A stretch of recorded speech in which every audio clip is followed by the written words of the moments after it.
tal? Buenas tardes a todas, a todos. Hoy de nuevo en un nuevo espacio de este ciclo que dimos en llamar Encuentros Abiertos de Conocimiento, Taller Abierto de Conocimiento. La idea es que, como saben, nuestra intención es doble, en un sentido que tiene que ver con ofrecer divulgación, información sobre áreas diversas del conocimiento, y esta doble objetivo tiene que ver con que nos parece interesante que estas miradas diversas sobre el conocimiento puedan ser pensadas, reflexionadas y actuadas eventualmente en la oferta formativa de la educación técnico profesional de la provincia de Buenos Aires. Desde el Consejo Provincial de Educación y Trabajo nos interesa justamente pensar una agenda innovadora vinculada al empleo. Y hoy justamente el tema tiene que ver con eso, tiene que ver con empleos verdes y las posibilidades de empleos verdes en la provincia de Buenos Aires. Estuvimos justamente en varias mesas digitales y apareció el tema del empleo verde, así que nos parecía interesante, importante que convocar a algún experto en este tema.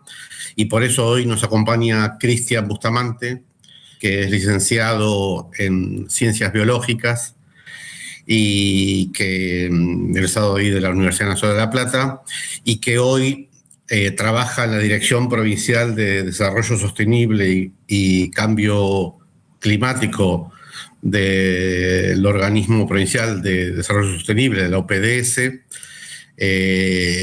Y él integra el grupo de trabajo que lleva adelante el programa de la Agenda 2030, que, como saben, es otro eje que queremos incorporar en el accionar del COPRED. Como siempre, adelanto el chivo de la semana entrante. El martes 3 de noviembre a las 17 horas. Hoy quiero decirles que hubo un pequeño problemilla técnico, por eso estamos un poco atrasados, pero vamos a cumplimentar con el tema de los 45 o 50 minutos de charla y después preguntas al final. Volvía con el martes 3 de noviembre a las 17 horas, un tema que siempre tratamos de meterlo en las charlas, que nos interesa muchísimo, y es el de logística. Vamos a trabajar logística 4.0, que está obviamente muy vinculado a la economía del conocimiento, a la industria, a la tecnología 4.0, al desarrollo territorial fundamentalmente. Y ahí nos vamos a encontrar con Walter Díaz, que es el director del Instituto Argentino de Logística, que va a compartir con nosotros sus saberes alrededor de la logística. Bueno, ya basta, ahora sí hay que escuchar al que sabe, así que le voy pasando el micrófono virtual a Cristian Bustamante, que nos va a hablar de empleos verdes. Cristian, tenés acá esta audiencia a tu disposición, y después cuando esté por finalizar, es decidir que vamos a escuchar, a leer, nada más que escuchar, a leer las preguntas que los participantes hayan colocado aquí en el chat. Nada, todo tuyo. Vamos, Cristian. Bueno, buenas tardes a todos y a todes. Les voy a dar entonces una charla introductoria sobre empleos verdes. En principio, bueno, muchas gracias al COPRED por habernos invitado a nosotros como organismo provincial para el desarrollo sostenible para dar esta clase introductoria, que seguramente luego de esta charla, que pretende ser general, van a tener cuestiones más específicas para seguir trabajando. Esto es solo el comienzo. Así que, bueno, entiendo que es un grupo heterogéneo el que nos está escuchando, con diferentes intereses y diferentes perfiles, pero como mi idea es que sea entendible y aprovechado por todos, disculpas a aquellos por ahí que les va a resultar un poco básica, pero la idea es un poco compartir de forma sencilla esta temática de empleos verdes. Así que si les parece, voy a comenzar entonces con la presentación de PowerPoint. A ver si lo alcanzan a ver. ¿Se alcanza a ver? Todavía no apareció en la pantalla. Bueno, vamos a esperar unos minutos entonces que ya debería aparecer. No sé si entró en presentación, en presentar ahora. Yo la tengo abierta acá en la computadora.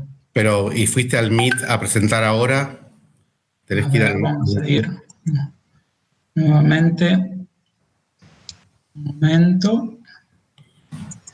A ver, estas cosas a último momento suelen pasar.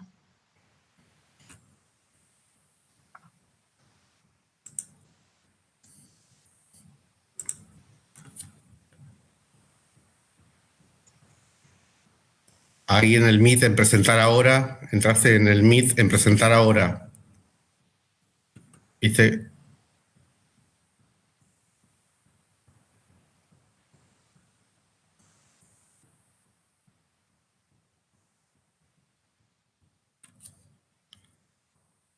A ver, ¿se escucha?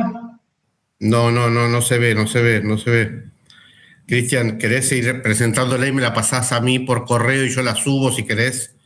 Porque no a está... ver, voy a ir al Meet primero, a ver nuevamente, a ver si es que está ocurriendo. A ver.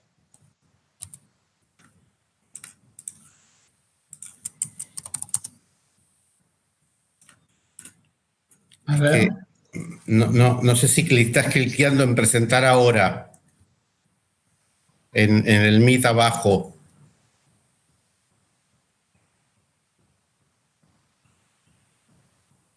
A ver ahora, ¿se ve? No. A ver. Es que ahora ya lo vamos a solucionar. Está mostrando una pantalla. Ahí vamos. Vamos a eso.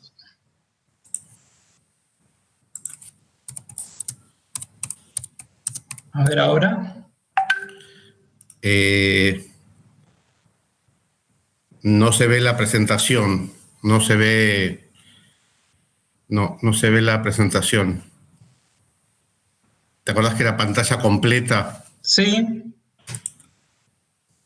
Toda tu pantalla. Sí. Ahí tengo, me sale la imagen de mi pantalla. Y vas después al PowerPoint. Si no es esto, lo que te digo es que me la mandes por correo. Es que no está cargado el Power. Bueno.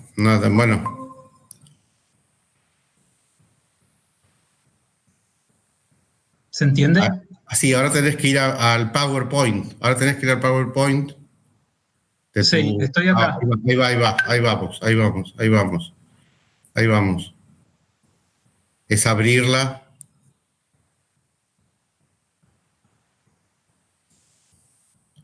Es abrir la presentación. Está abierta. Para que ocupe toda la pantalla. A ver un momento. A ver ahí. Eso, ahí, exactamente. Ahí está. ¿Se ve? Ahí está, perfecto. Ahora sí. ¿Se logró? Sí, se logró, sí, se logró. Bueno. Bueno, entonces, si ya se ve el PowerPoint, voy a comenzar, ¿les parece? Sí. Bueno, vamos a empezar entonces por la charla entonces de oportunidades de empleos verdes, pero para poder entender el contexto general de los empleos verdes y, digamos, entender cómo surgen, porque no es una moda actual de empleos verdes, esto ya se viene desarrollando hace bastante tiempo atrás, y surge básicamente de una necesidad global de redirigir la economía convencional hacia una economía verde, la cual genere empleos verdes.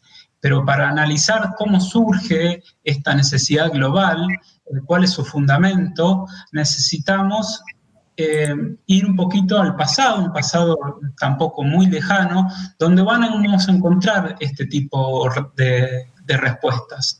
Entonces, vamos a tomarnos unos minutos. Yo prometo ser rápido y breve, pero yo creo que les va a ayudar muchísimo, sobre todo para analizar este contexto en cómo surge esta necesidad de empleos verdes, cómo está plenamente desarrollado con lo que es el desarrollo y la concepción del desarrollo sostenible, que tiene que ver justamente también con cambio climático, y tiene tiene muchísimo que ver con varias temáticas que están relacionadas entre sí. Entonces las vamos a ir desarrollando lentamente para ir comprendiendo entonces el contexto general de esta temática. Vamos a iniciarnos, quizás un poco arbitrario, ¿no? Pero es un punto de partida. Vamos a irnos a la segunda mitad del siglo XVIII, a Gran Bretaña, donde surgen las primeras máquinas a vapor, ¿sí? Dando origen entonces a la revolución industrial que utiliza a la madera como principal fuente de energía para impulsar las máquinas por el aprovechamiento de la compresión de los gases, en este caso el vapor de agua. Con este primer uso de la madera comienzan las primeras emisiones de dióxido de carbono, que ya como vamos a ir viendo más adelante es un gas muy importante que nos está trayendo mucha consecuencia en la actualidad, y si no cambiamos nuestros hábitos del presente va a traer consecuencias peores a futuro. Entonces empiezan a eliminar estas emisiones de dióxido de carbono. También a nivel ambiental empiezan las primeras manifestaciones de contaminación, ya sea por el hollín, que desprendían, digamos, de este proceso de combustión de la madera, que afectaba tanto a las ciudades como a los bosques aledaños de las ciudades de Londres, y también los metales pesados, que era producto de la extracción y de la fundición de estos metales que eran utilizados entonces para fabricar estas máquinas. Comenzó también todo, digamos, un fenómeno social de éxodo rural. Hasta el momento las familias vivían en el campo y vivían de la producción agrícola, y luego migran a las ciudades en busca de estas nuevas oportunidades laborales que traía el uso de las máquinas. Y también trae consigo otras luchas de poderes, de clases, entre el proletariado, que eran los trabajadores, y el capitalismo industrial. Así que entonces seguimos a lo largo de la historia, y a mediados del siglo XIX surge otra nueva fuente de abastecimiento de energía, el petróleo, ¿sí? Los hidrocarburos, que es el surgimiento de la industria petrolera, que comienza a incrementar todos estos procesos que habían sido iniciados en la revolución industrial. ¿Qué procesos incrementan? Las emisiones de dióxido de carbono se incrementan muchísimo. La contaminación, ¿sí? Sea del agua, del suelo, del aire, por los procesos de extracción y también de destilación de esta fuente de combustible. La alteración a los ecosistemas se hace aún mayor, y el capitalismo y la equidad social aumentan considerablemente de tenor. Seguimos con el tiempo, ya en el siglo XX, donde surge el consumismo como un fenómeno social, por esos tiempos reinaba la idea de que los recursos eran inagotables, que eran autoperpetuables, digamos, como si se generaran espontáneamente y de forma constante. También existía la idea que los problemas ambientales no eran ningún tipo de preocupación, y lo más destacable era que un país rico era aquel que era considerado desarrollado, no importaba a base de qué o de quiénes se enriquecían. Pero eso significaba ser un país desarrollado, por lo menos desde esa concepción en ese tiempo. Continuamos entonces, y ya en 1968 se funda una ONG, que es el Club de Roma, que estaba integrado por pocas personas, y entre ellos figuraban científicos, políticos, filósofos, economistas, y cada uno desde su orientación trataba de entender y buscar una solución a futuro. Los científicos, digamos, se dedicaban a estudiar el impacto que el hombre, digamos, provocaba hacia los ecosistemas naturales. Los políticos analizaban las crisis de las instituciones y también observaban cada vez las brechas entre países pobres y países ricos, esas distancias que cada vez se hacían más amplias. Los filósofos digamos, proyectaban catástrofes sociales que se avecinaban, y los economistas estaban preocupados, entre otras cuestiones, por la pérdida de empleo. Ellos, entonces, preocupados y viendo cómo hasta el momento se venía desarrollando la humanidad en general, publican en 1972 el libro Los límites del crecimiento. Y ellos lo que hablaban que era, tomando en cuenta que la población aumentaba, digamos, considerablemente, y teniendo en cuenta los recursos, el deterioro de los recursos naturales y la demanda de alimentos, ellos lo que hicieron fue una correlación, es decir, la población está aumentando, la demanda de alimentos también, y el deterioro de los recursos naturales cada vez se va incrementando. Si nada cambiamos, todo es probable que la población, digamos, humana colapse en 100 años. Obviamente que esa proyección no se cumplió, gracias a Dios, pero tampoco estaban muy equivocados en cuanto a esa proyección. Es una idea que hoy por hoy inquieta a más de uno. En el mismo año, en Estocolmo, ¿se escucha? A ver. Sí, te escucha. Yo sí te escucho perfecto, ¿eh? Perfecto, sigo. Sí. Entonces, en el mismo año, ¿no?, que se publican Los límites del crecimiento, en Estocolmo se produce la primera conferencia mundial sobre medio ambiente humano o medio humano. Era considerada la primera reunión cumbre de la Tierra, en la cual los temas ambientales eran tratados, digamos, a nivel global, digamos, por los decisores políticos, y no había sido tratado este tema anteriormente, digamos, era el inicio, digamos, de esta preocupación sobre el medio ambiente que comenzaron a tener todos los países.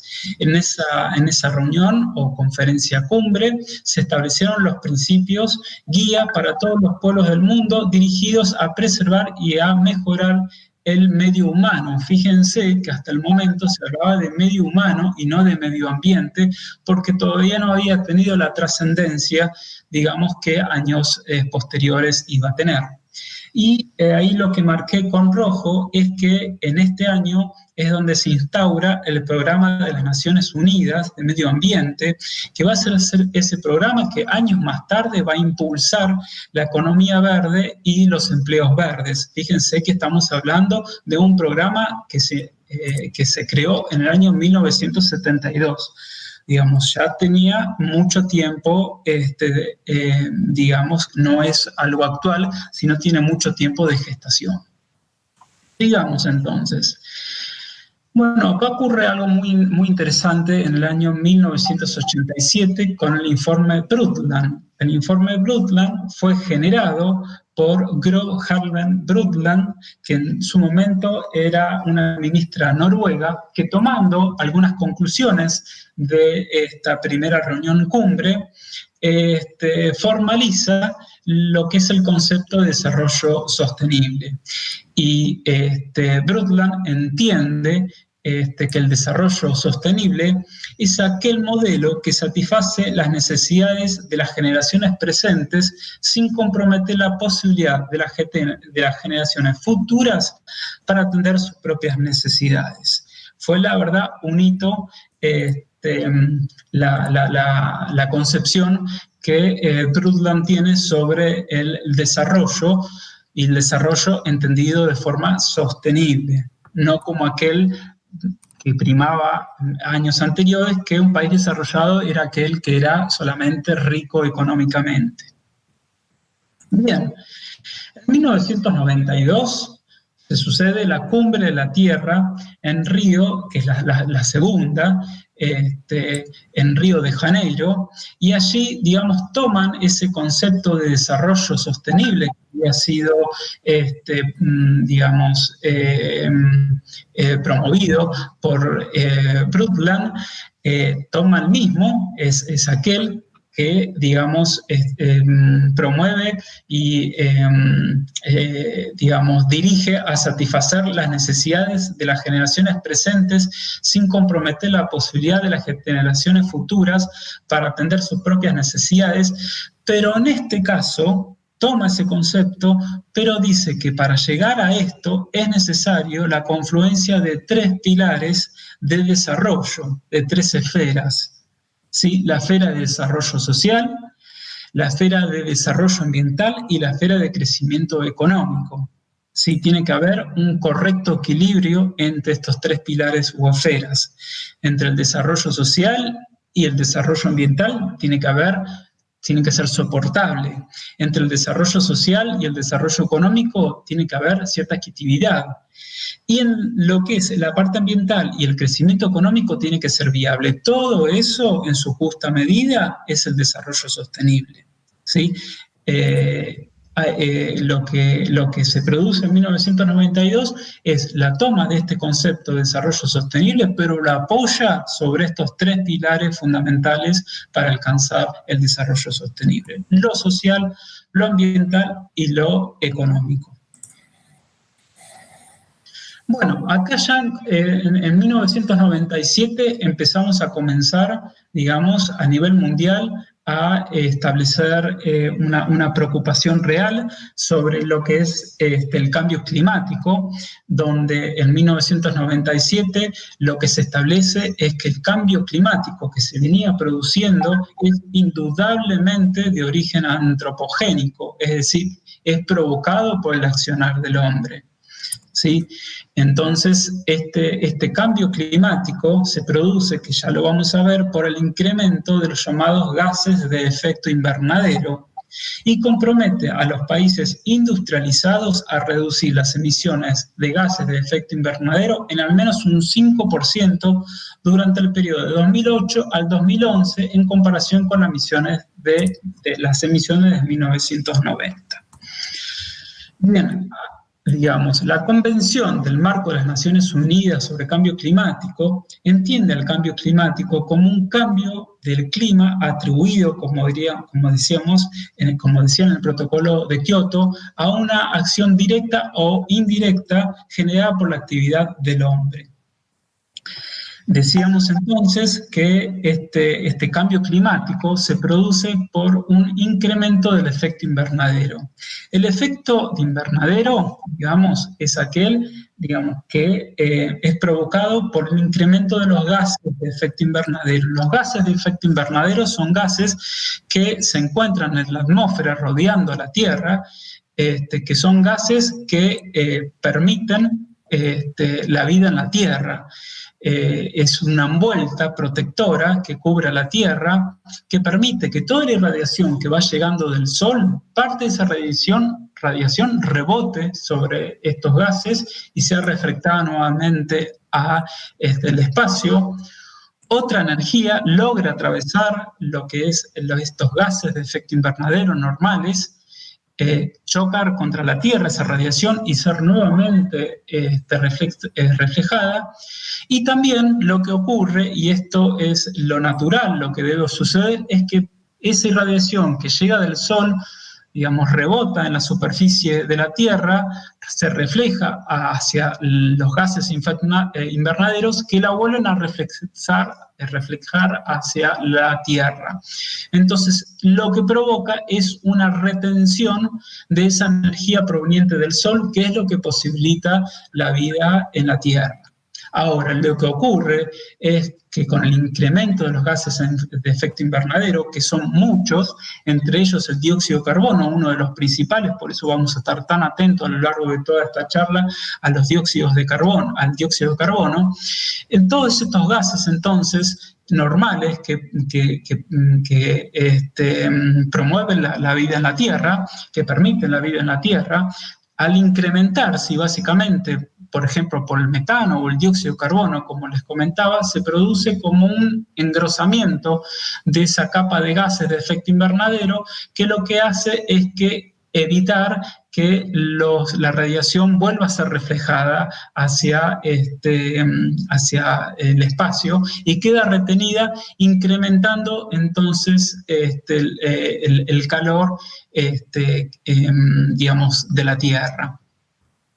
Y acá vamos a tener en cuenta dos palabras que seguramente las vamos a escuchar mucho también a lo largo de la charla y ustedes seguramente ya también las conocen, que son mitigar y adaptar. Cuando uno habla de mitigación, son todas aquellas medidas que están orientadas a detener la causa, ¿no? Del cambio climático, que habíamos dicho que era el incremento de los gases de efecto invernadero y dentro de esos gases el dióxido de carbono. Y adaptación se refiere a aquellas medidas destinadas a atender las consecuencias. ¿Cuáles son las consecuencias que trae este incremento de la temperatura? Inundaciones, derretimiento de los casquetes polares, aumento del nivel del mar, aumento de las precipitaciones intensas en determinadas zonas, y la ausencia de lluvias en otras. Todo eso van a ser las consecuencias del incremento de los gases de efecto invernadero. Bueno, llegamos ya al año 2000, donde las Naciones Unidas lanzan para su cumplimiento en el año 2015, dando un margen de 15 años, a los llamados Objetivos del Milenio, que fueron planteados en 8 objetivos. Entre ellos es erradicar la pobreza extrema y el hambre, educación básica para todos, igualdad de oportunidades para el hombre y la mujer, reducir la mortalidad infantil, mejorar la salud en la maternidad, avanzar en la lucha contra enfermedades del HIV y otras enfermedades, asegurar un medio sano y seguro, lograr la sociedad global para el desarrollo sostenible. Esto, digamos, este lanzamiento de estos objetivos fue algo inédito hasta el momento, porque era la primera vez que se establecían mecanismos claros de cuantificación de logros a través de metas y a través de indicadores. Además, constaba con la asistencia de recursos financieros, pero en este caso, estos objetivos estaban planteados para países en vías de desarrollo. Ya vamos a ver cómo continúa esta historia. En el año 2012, ¿sí? En la Conferencia de las Naciones Unidas sobre el Desarrollo Sostenible, que tuvo lugar en Río +20, 20 años después de la primera, se trataron dos temas principales. Uno es la economía verde en el contexto del desarrollo sostenible y erradicación de la pobreza, y lo subrayo en rojo porque es el tema que fue central en esa conferencia, que ya queda enmarcada dentro de las políticas de desarrollo global, ¿sí? Lo que es la economía verde, que ya vamos a ver de qué se trata. Y otro tema que se trató también fue el marco institucional para el desarrollo sostenible.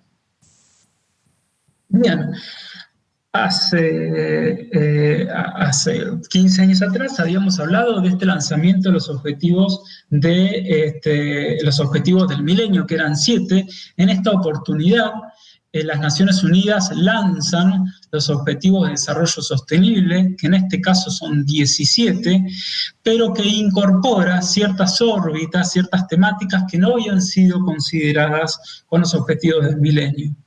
Y temáticas que hoy, digamos que en la actualidad son preocupantes y generan realmente muchas problemáticas globales, son compartidas tanto por los países en vías de desarrollo, como fueron dirigidos los objetivos del milenio, como mencionábamos, como también para países desarrollados, ¿sí? Estas nuevas esferas tenían que ver con el cambio climático, con la conservación de ecosistemas, con la desigualdad, con los derechos humanos, con el consumo sostenible, con la paz y la justicia, y también estableció un sistema de cuantificación similar a los ODS a través del cumplimiento de metas, a través del establecimiento de indicadores que van midiendo el progreso de esas metas, y lo destacable es de la universalidad de esta agenda, porque, como recién mencionábamos, estaba dirigida tanto a países desarrollados como en vías de desarrollo. Y en esta oportunidad, estos objetivos lo que plantean, entre otras cuestiones, es la ruptura con el modelo de desarrollo dominante de la actualidad, ¿sí? Lo que busca es justamente encauzar al mundo global hacia un desarrollo, sostenible, que, como habíamos dicho recién, ya había sido redefinido en la Cumbre de Río sobre estos 3 pilares de lo ambiental, lo social y lo económico.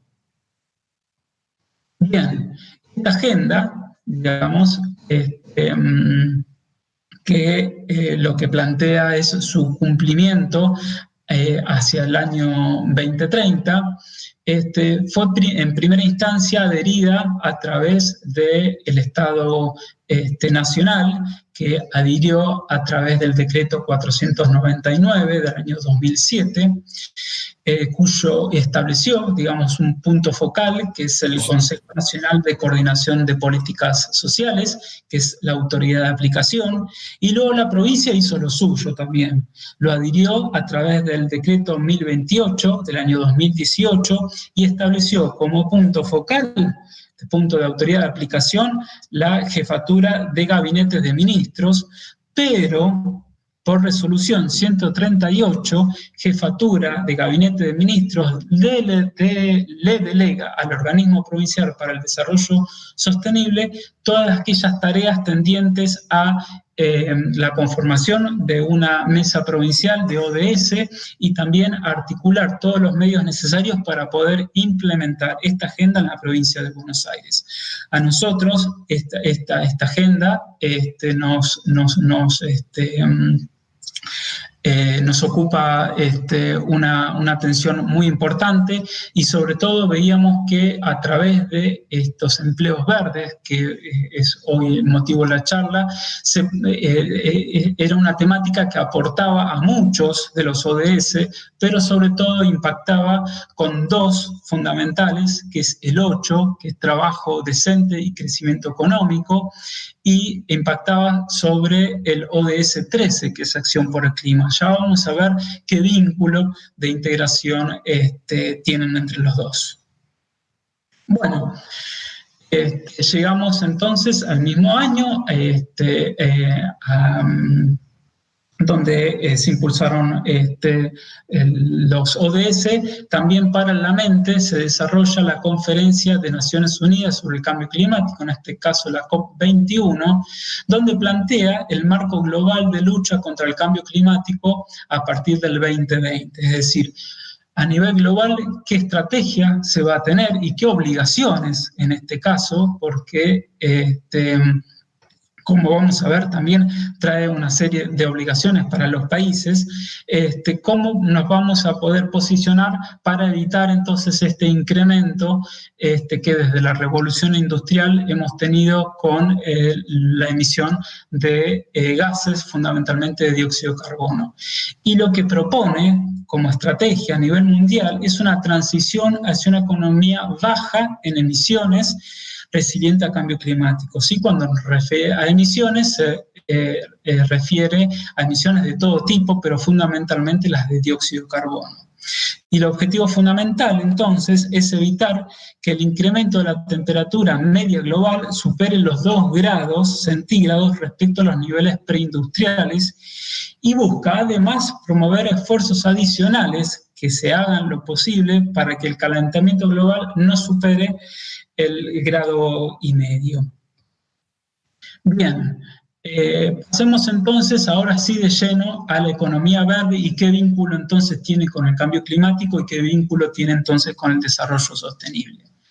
Fíjense que economía verde, como les decía en la introducción de la charla, no es una temática, no es un eje nuevo, no es una moda, sino que también se viene gestándose mucho tiempo atrás. Tal es así que en 1989, autores como Peirce, McDonough y Barbier comenzaron a definir a esta economía verde como un sistema de actividades económicas relacionadas con la producción, con la distribución, con el consumo de bienes y servicios, que resultan mejoras del bienestar humano en el largo plazo, sin comprometer a las generaciones futuras a riesgos ambientales y escasez ecológicas significativas. Este es el libro, entonces, proyecto de economía verde.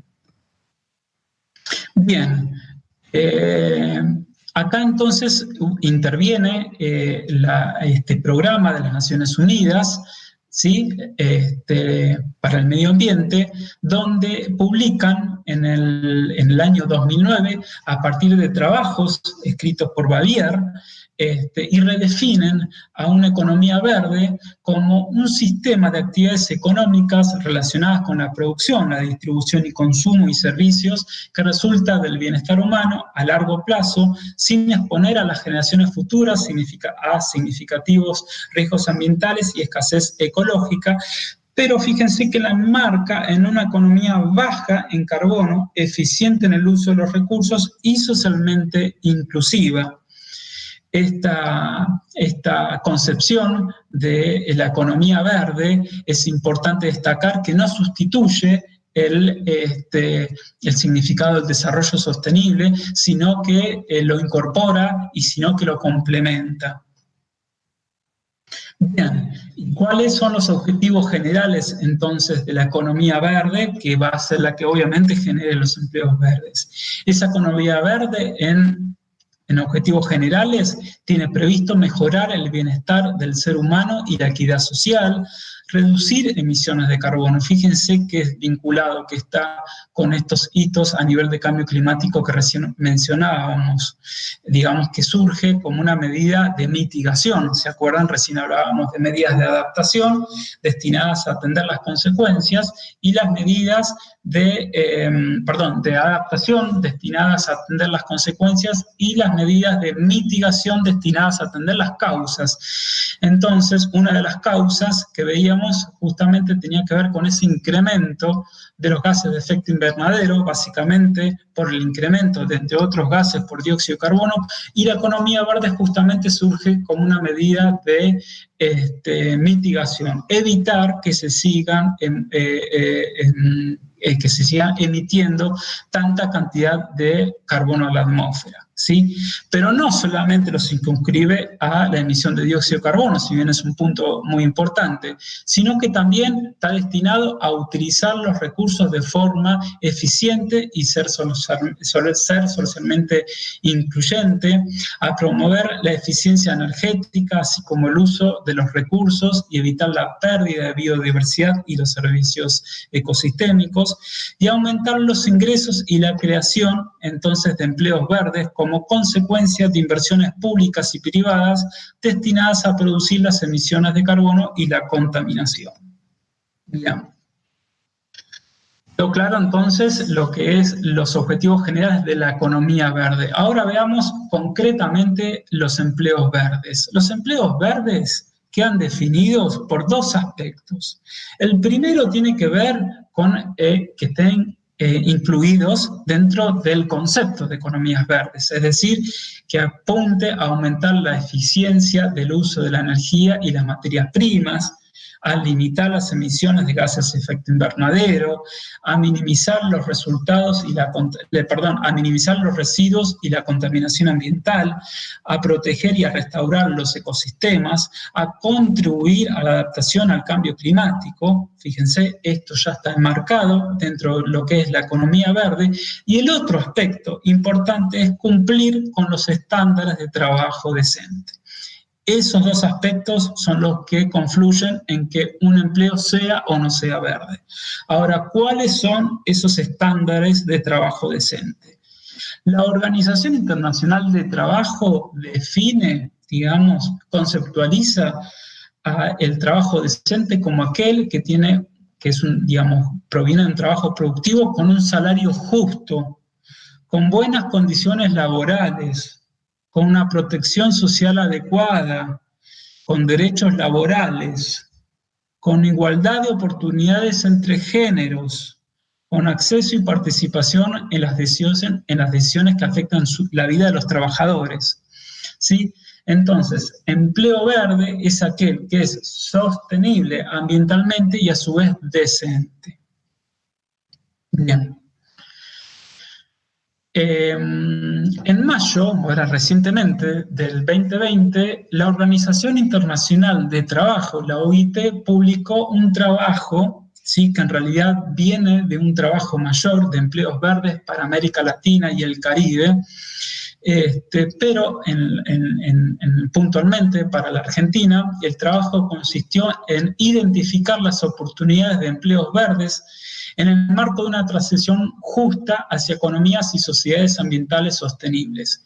Esta cuestión de la transición justa es clave también para los empleos verdes. Cuando uno habla de una transición justa, consiste en, por un lado, lograr ese trabajo decente, como recién lo veíamos, y por otro lado, digamos, que fomente el incremento de las economías inclusivas. Tiene que confluir esos dos aspectos. Bien, este trabajo, entonces, realizado por la Organización Internacional del Trabajo, ¿sí?, que fue hecho con datos del 2015, que si bien son datos que no están actualizados, esto nos va a servir como punto de partida, como base para saber cómo estamos y qué posibilidades tenemos a futuro, ¿sí?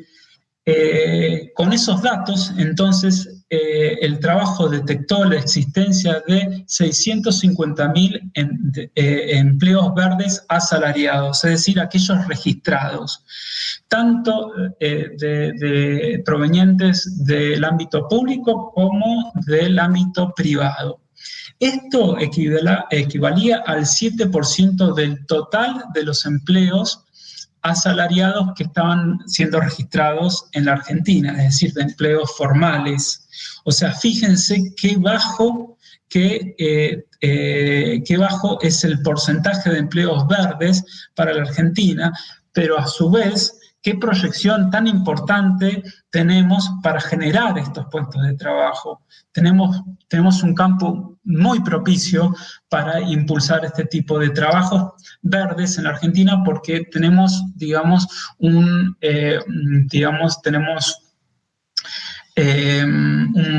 inicio incipiente en estas temáticas y queda muchísimo por abordar y por hacer. Y otro dato también muy llamativo es que solo el 13% de ese empleo verde que se registró correspondía a mujeres. Bueno, ahora lo que les propongo es ir viendo una serie de rubros que son los más propicios para poder generar estos empleos verdes. Uno de ellos, como decíamos, tiene que ver con la energía y justamente con esta, obligación que tenemos de bajar las emisiones de dióxido de carbono, ¿no? Lo que se busca es una transición hacia las energías renovables. Tenemos en cuenta que las energías no renovables son aquellas que derivan del petróleo, del gas natural, del carbón, de la energía nuclear. Tengamos en cuenta que en realidad nuestra matriz energética a nivel nacional se abastece fundamentalmente de energía no renovable, del petróleo y del gas.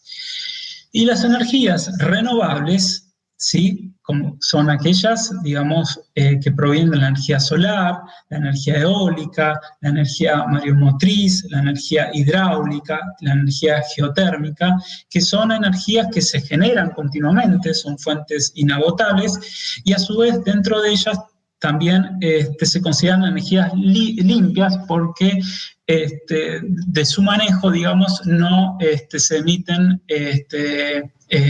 no se emiten gases de efecto invernadero. Y aparte yo puse la energía de la biomasa, porque consideramos que es energía renovable desde el punto de vista de su origen, porque al tratarse, ya vamos a ver de qué se trata, pero al tratarse de una fuente que se autogenera, lo que es la materia orgánica, ¿sí?, también nosotros tenemos que plantear que la tasa de generación no debe ser mayor a la tasa de su uso, digamos, para que siga siendo renovable. En el caso, por ejemplo, como vamos a ver, de la madera, ¿sí?, que es biomasa. Si la madera empleada para biomasa es renovable en tanto nuestra tasa de producción, digamos, de esa madera sea inferior a la de extracción y de uso. Y además no se consideran, digamos, formalmente limpias porque la energía obtenida a partir de la biomasa sí emite pequeñas cantidades de dióxido de carbono y otros gases, pero igual sigue siendo una energía que en comparación con la no renovable es ambientalmente mucho más sostenible. Ahora vamos a ver cada una de ellas. Entonces, recién hablamos del aprovechamiento de la biomasa, y la biomasa es cualquier material orgánico, o sea, ya sea de animal o vegetal, proveniente de una fuente renovable, ¿sí?, con eso ya excluimos a lo que es el petróleo, susceptible de ser utilizado como fuente de energía. Dentro de la voy a tomar un poco de agua. Perdón. Dentro de la biomasa encontramos distintas clasificaciones. Hay una biomasa natural, que es aquella que se genera espontáneamente sin la necesidad de la intervención humana. La biomasa producida, que es aquella que se genera expresamente para ser utilizada como fuente de energía, y la biomasa residual, que es aquella que deriva de la actividad humana, ¿sí? El desafío hoy es tratar de aprovechar el máximo esa biomasa residual. Ahora vamos a ver de qué forma.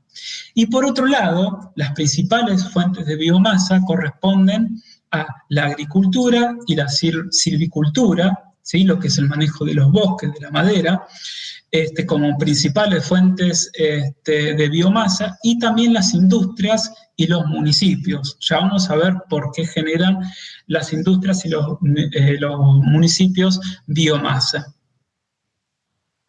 Dentro de la biomasa producida, ¿se acuerdan que era justamente la que era generada con el fin de su aprovechamiento energético? Tenemos lo que se llaman los cultivos energéticos. ¿Sí? A partir de estos cultivos energéticos, que pueden ser de caña de azúcar, de maíz, de remolacha, se obtiene biocombustibles. En este caso se puede obtener bioetanol, que son cultivos ricos en hidratos de carbono. Después tenemos otros cultivos, que son los oleaginosos, como la soja, la colza, el girasol. De eso se puede obtener biocombustibles como el biodiesel, ¿sí? En la Argentina, principalmente, el biodiesel se produce a partir de lo que son los desperdicios de la soja, ¿sí? Y otro componente también, que son los cultivos lignocelulósicos, fundamentalmente de la madera, de los cuales vamos a poder obtener energía a través de calor, vamos a poder obtener carbón y electricidad. Bien, entonces el desafío que les comentaba era de aprovechar al máximo esa biomasa residual que se generaba. En la agricultura, la biomasa que se genera y se puede aprovechar es aquella proveniente del estiércol de los animales, de las vacas, de los caballos, de los chanchos. Es toda una materia susceptible a ser utilizada como biomasa. También las cáscaras de las leguminosas, de los cereales, los carozos. También en la silvicultura se genera mucha biomasa a través de las podas de mantenimiento, a través de la generación de las astillas, que son pequeños fragmentos de madera, que ya vamos a ver qué utilidad tienen. La viruta y el aserrín son todos derivados de los aserraderos, por ejemplo, que, digamos, en la Argentina, todo lo que es el aprovechamiento de esta viruta, de este aserrín y de estas astillas, todavía no está aprovechado en un 100% como se podría. Es una situación que se está revirtiendo, pero hay mucho por trabajar en este aspecto. Luego tenemos otros residuos de biomasa que se generan de forma residual, que es a través del bagazo o de las pulpas de ollejo, más que nada a nivel industrial. Piensen en una cervecería o una vitivinícola, todo ese resto de el bagazo del centeno o de las pulpas y los ollejos de las uvas, todo eso se produce en las industrias y es susceptible a ser utilizado. Y después lo que es la órbita municipal, básicamente son los restos de poda. Se podría utilizar la fracción orgánica también, pero trae algunas complicaciones. El resto de la poda es óptimo para utilizarlo como biomasa. Bien, entonces, todos estos desperdicios que son generados, como vemos, por la agricultura, por la silvicultura, por los municipios, por las industrias, todo esto está facultado para ser aprovechado y obtener energía de él. ¿A través de qué procesos? Bueno, encontramos tres procesos principales. Los procesos mecánicos de trituración y o compactación, los procesos termoquímicos y los procesos de fermentación. Vamos a mencionarlos de forma muy breve. Los procesos mecánicos de trituración y o compactación son aquellos que se generan, por ejemplo, ¿sí?, del procesamiento de las astillas. Como ven en la imagen, son estos trocitos de madera. La primera imagen que se ve son estos trocitos de madera, también son llamados chip, las briquetas y los pellets, ¿sí? Las briquetas son como pellet, digamos, de mayores dimensiones, pero tienen los mismos componentes y el mismo tratamiento, ¿no? Se tritura todo y se compacta con un aglutinante. Eso sirve perfectamente para la energía térmica, sobre todo de los hogares. Y como les vuelvo a decir, todo lo que es la pelletización, en la Argentina hay mucho todavía por trabajar. En procesos termoquímicos, digamos, encontramos la combustión, ¿sí?, que en presencia de calor va a generar energía. Esa combustión en presencia de calor también va a liberar gases contenidos en la madera, y esos gases pasan a turbinas que finalmente lo convierten en energía eléctrica. También por combustión tenemos la pirólisis, que es generar calor, digamos, aplicándole calor en ausencia de oxígeno, a diferencia de la combustión que sí tiene oxígeno.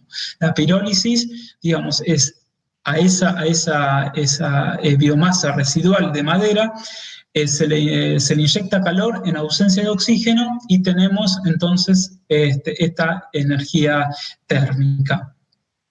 Y luego tenemos otro proceso de gasificación, pero el gas es pobre y es de síntesis. Luego otro proceso es el de fermentación, ¿sí?, que va a dar origen entonces a esos biocombustibles, ya sea el biodiesel o el bioetanol.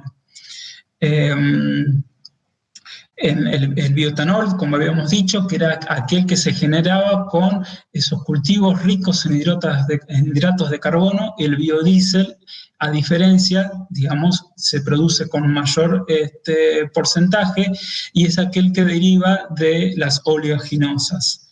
Bueno, eso, digamos, se produce a través de procesos de fermentación.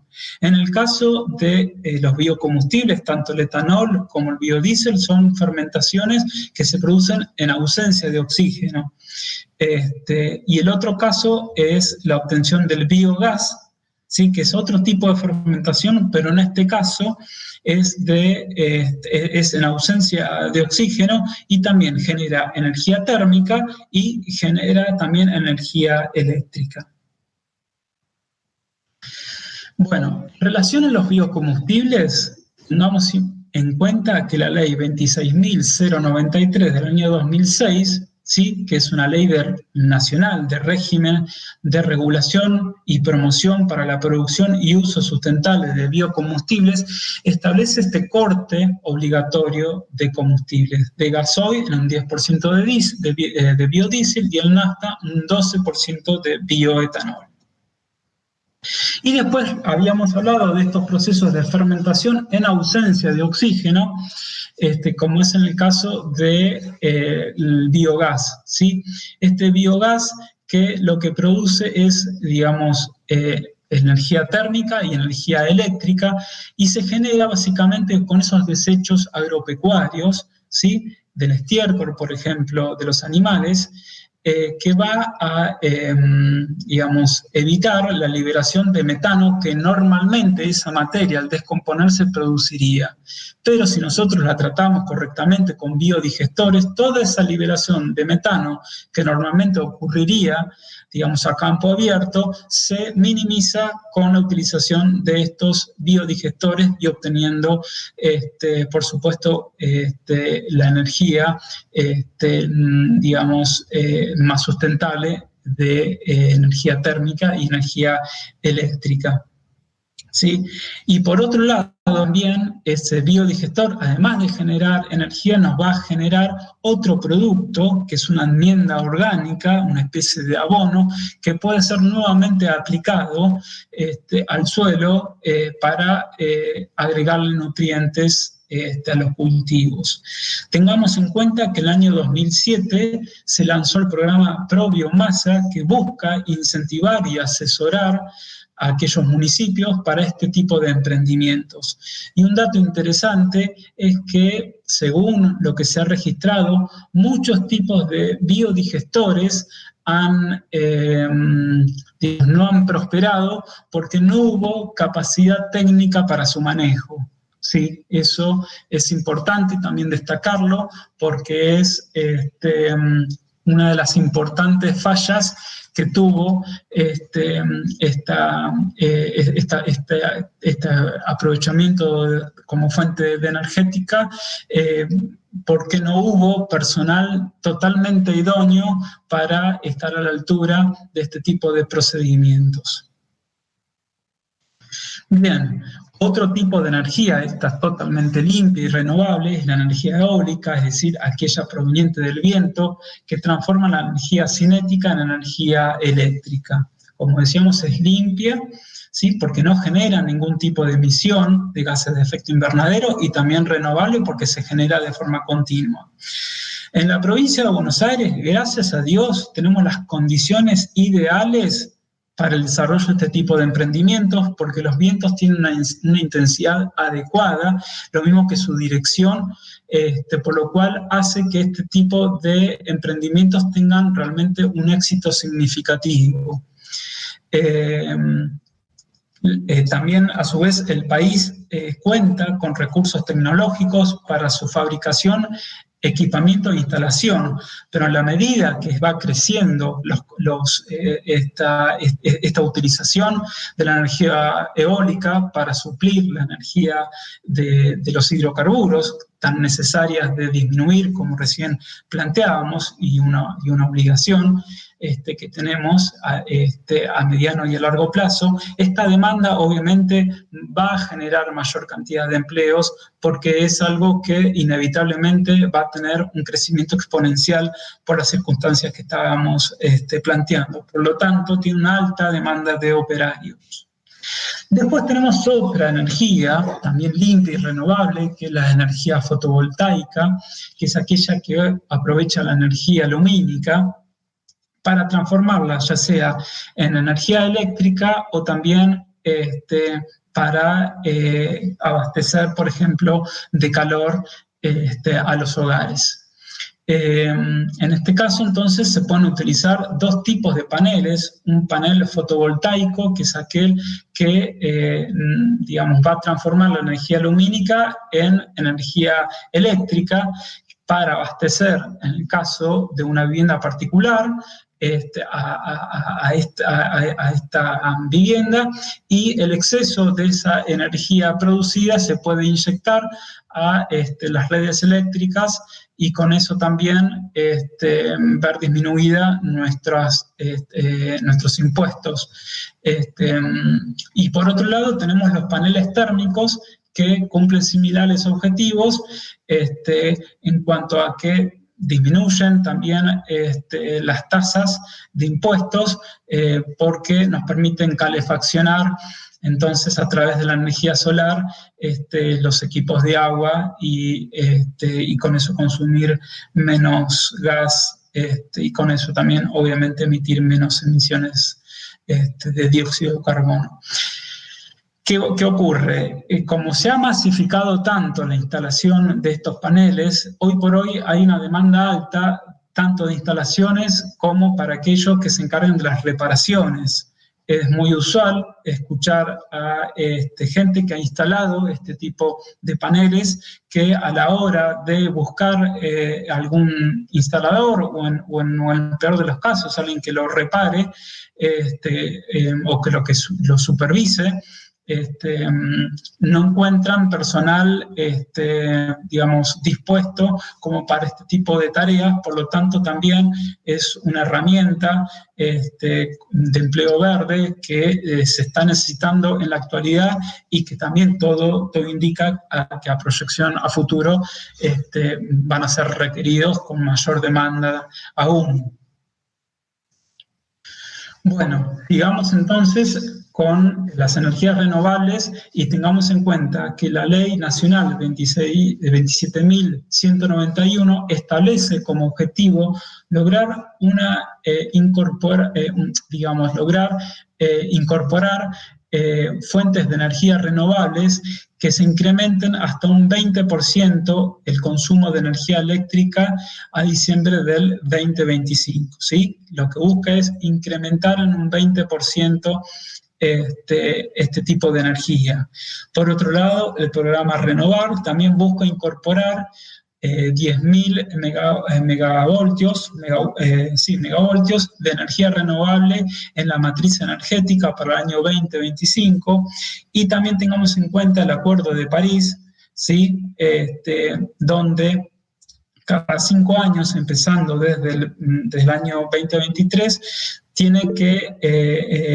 cada país tiene que emitir informes sobre el grado de avance en cuanto a esta reducción de los gases de efecto invernadero, qué tipo de medidas y qué acompañamiento se está teniendo a nivel nacional. Por lo tanto, es algo que debemos cumplir, porque el Acuerdo de París es un acuerdo vinculante y obliga a cada país a tomar estas medidas de mitigación.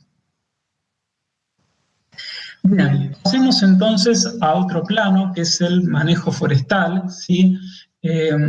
También tenemos el proyecto forestal 2030, que tiene dos planes. Un plan que es el Plan Nacional de Restauración de Bosque Nativo, ¿sí? Con el objetivo de restaurar los bosques nativos, reforestando 20.000 hectáreas anuales hasta el 2023. Es un plan que está dirigido a la restauración y a la conservación de especies nativas, es decir, las especies propias, en este caso de nuestra provincia.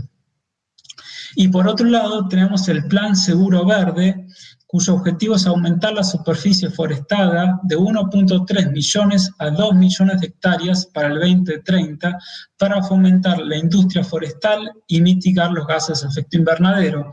Entonces, como vemos, va a ser necesario requerir el perfil profesional para poder llevar a cabo esta demanda que se está teniendo para trabajar justamente tanto en el plano nacional, en la restauración de bosques nativos, como en el plan de seguro verde, para poder aprovechar estas maderas y mitigar los gases de efecto invernadero. Bueno, pasamos a otro rubro, que es el rubro, ¿no?, de la agroecología, ¿sí?, que surge como un cambio de paradigma del modelo actual de la agricultura. El modelo actual de la agricultura ha traído muchas consecuencias ambientales, muchas externalidades que la verdad que se han tenido poco en cuenta, porque en realidad no era lo que importaba. ¿Cuáles son esas externalidades? ¿Sí? Ya vemos que este modelo básicamente está agotado y que debemos sí o sí cambiar a otro modelo que asegure la sustentabilidad ambiental, social y económica. Hasta ahora el modelo de la agricultura, que es devenido de la revolución verde, ¿no?, con la aparición de la soja transgénica, estos megacultivos o monocultivos a gran escala, tiene como consecuencias la dependencia creciente de agroquímicos, ¿sí?, de insecticidas, herbicidas, fungicidas, fertilizantes. Trae como consecuencia la contaminación de alimentos, de agua, suelos, inclusive de personas, ¿sí?, por la ingesta de pesticidas y derivados. El desarrollo de la resistencia a plagas. Hemos observado la pérdida de la capacidad productiva de los suelos debido a la erosión, a la degradación, a la salinidad, a la desertificación. Podemos sumarle la compactación por el uso de la maquinaria agrícola también. Tenemos una dependencia creciente de combustibles fósiles. Como veíamos recién, la pérdida de biodiversidad, ¿no? Lo único que se cultiva es lo que se consume, lo que es redituable y lo que se puede generar a gran escala, evitando el cultivo de otras variedades genéticas. Y también no es aplicable a todos los agricultores, o sea, es difícil que un pequeño agricultor, un agricultor familiar, pueda sostener este tipo de modelo, porque no tiene los medios económicos para poder, solventar tanto gasto por estas demandas de agroquímicos, por esta venta de monopolio de semillas y con todo lo que significa. Y además, básicamente sabemos que no ha solucionado el problema de la pobreza rural, sino que la ha intensificado. Y en esto entonces surge como este nuevo modelo, la agroecología, que yo acá pongo la imagen de Gustavo Sarandon, que es uno de los padres de la ecología, reconocido a nivel regional. Fue mi profesor cuando era estudiante, cursé algunas materias optativas en la Facultad de Agronomía de la Universidad Nacional de La Plata, y la verdad que es una persona que tiene mucha trayectoria, mucha opinión y mucho conocimiento, y ha sido uno de los grandes impulsores de la agroecología y muchas veces muy mal visto por colegas digamos que están bajo otra visión, básicamente la visión productivista. Y fíjense esta definición, a mí me gustó porque engloba todo lo que es la agroecología, ¿no? Un montón de aspectos, un montón de aristas y este sentido holístico de este nuevo modelo. Vamos a leerlo. Dice que él plantea que la agroecología es un nuevo campo de conocimientos, un enfoque, una disciplina científica que reúne, sintetiza y aplica conocimientos de la agronomía, la ecología, la sociología, la etnobotánica y otras ciencias afines, con una óptica holística y sistémica y un fuerte componente ético. Fíjense, fuerte componente ético, para generar conocimientos y validar y aplicar estrategias adecuadas para diseñar, manejar y evaluar los agroecosistemas sustentables. Vamos a ver entonces de qué se trata esta extensa concepción. Cristian, ahí nos quedan pocos minutos porque nos van a cortar, así que tendríamos que ir cerrando para ver después las preguntas. Bueno, perfecto, no falta demasiado entonces. Entonces tenemos este desarrollo de la agroecología, que es muy importante, digamos, que personal, digamos, que es muy importante que futuros profesionales, digamos, se involucren más en este nuevo modelo, porque realmente va a ser el que nos va a sacar de este gran problema ambiental, social y económico que nos ha traído la agricultura convencional. Voy a pasar entonces a otro rubro, que es el tema de la ganadería también. Hay ciertos avances. En este caso tenemos la ganadería del pastizal, ¿sí? Que lo que fomenta es que sin disminuir los rindes productivos de aquellos productores que generan carne en ecosistemas naturales, básicamente en el pastizal, conserven también la biodiversidad asociada. Para ello, esa carne producida bajo estas condiciones, sobre buenas prácticas agrícolas, está distinguida con un sello de Alianza del Pastizal, que tiene un valor de mercado distinto, es un valor mayor, que ya es incorporado por las cadenas comerciales, en este caso Carrefour, por ejemplo, a los productores que llevan al mercado carne con este sello, se los paga más. Digamos, es un sello que certifica la forma de trabajo, pero no del producto en sí. No te va a decir que es una carne más o menos magra, lo que te va a decir es que se hizo bajo condiciones de cuidado ambiental y sobre todo con un fuerte componente de bienestar animal. Después, otro rubro muy importante que es el ecoturismo, ¿sí? Que es aquel que entiende, es aquel que tiende a que el turista o los visitantes generen el menor impacto sobre los sitios que visita, básicamente vinculados a la naturaleza, pero también a aquellos que tienen ciertos componentes culturales.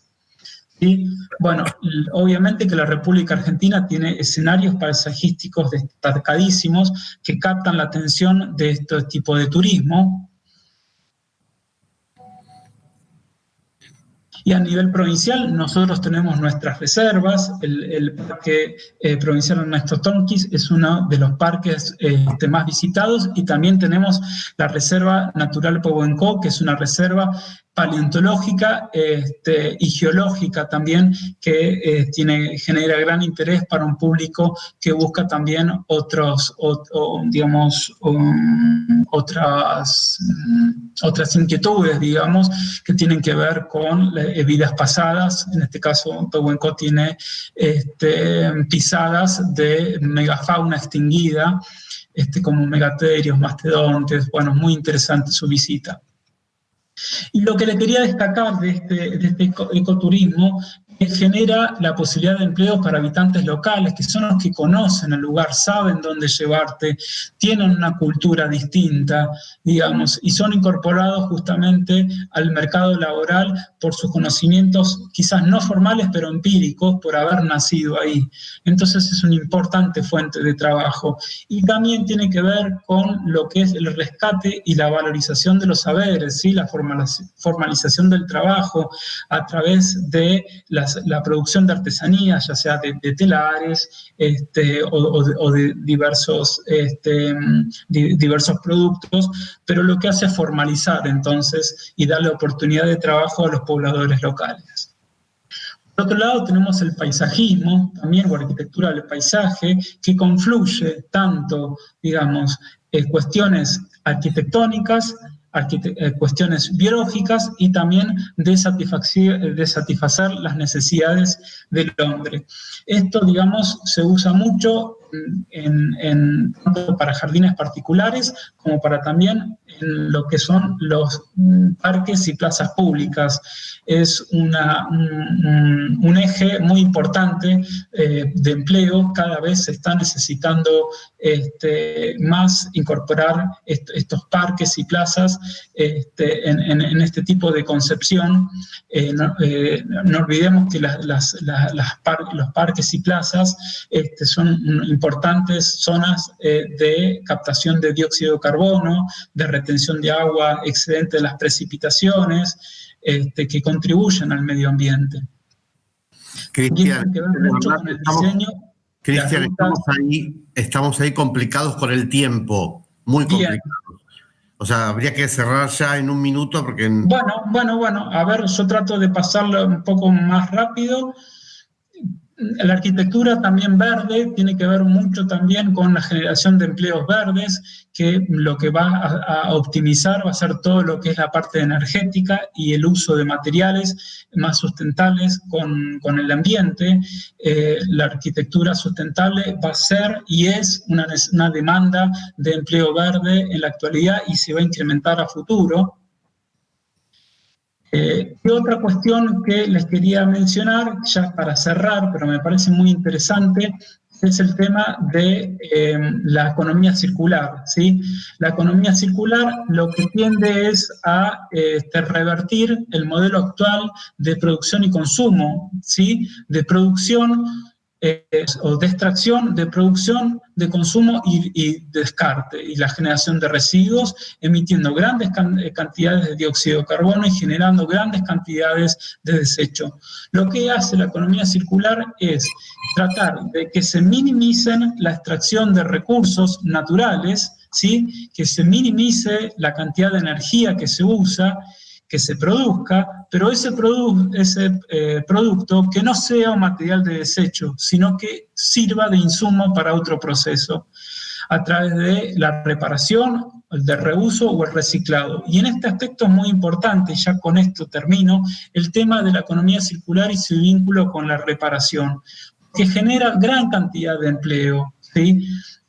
Todo lo que sirve justamente para fomentar el arreglo, por ejemplo, de ropa, el arreglo de calzados, sobre todo la reparación de electrodomésticos, ¿sí? Lo que hace la economía circular es tratar que esos desechos, digamos, sean diseñados, o tratar esos productos que a futuro van a ser un desecho, que sean diseñados para que puedan ser arreglados, y eso va a fomentar gran cantidad de trabajo verde.